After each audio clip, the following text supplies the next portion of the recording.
that almost reminds me a little bit of what someone like Elizabeth Gilbert speaks Yes. about, this idea that someone having creative genius versus being creative genius, this idea that up until basically the 16th century, it was always considered that we were more kind of vessels for idea and creativity. Inspiration flowed through us. Yes.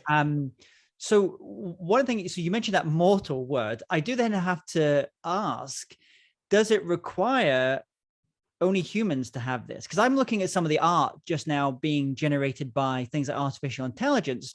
Yes. And I'm not a religious person, but you could almost describe some of them as having that kind of divine nature. Like, where did that come from? Yes. That's something else. It's not something that you would have imagined in that way. So does it have to be humans? Do we have to be the ones to create stuff? Are we just vessels for this creativity?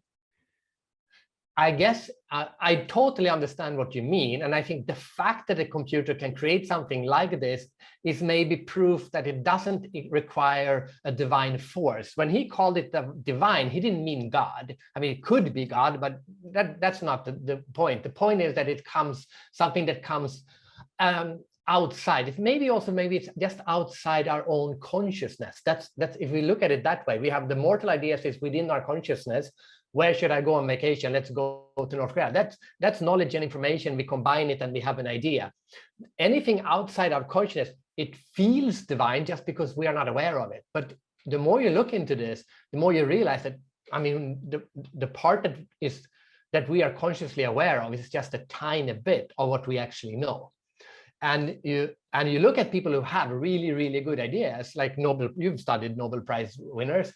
A lot of these ideas are divine ideas that just came to the person because they were open. I remember Johnson said that when I have a divine idea, my mind is calm. Right? When you brainstorm, say, oh, I'm going to have an idea. Oh, let's do this. Let's do that. Oh, I have an idea. Oh, we can do this. That's mortal ideas. You're trying to make it better, but it is kind of forced. A divine idea, you get it, and then you try not to disturb it. It's almost like an angel or a ghost or a spirit that comes in, and you're terrified to scare it away. So you just stay calm and just let the idea come to you. It's two totally different kinds of mentalities.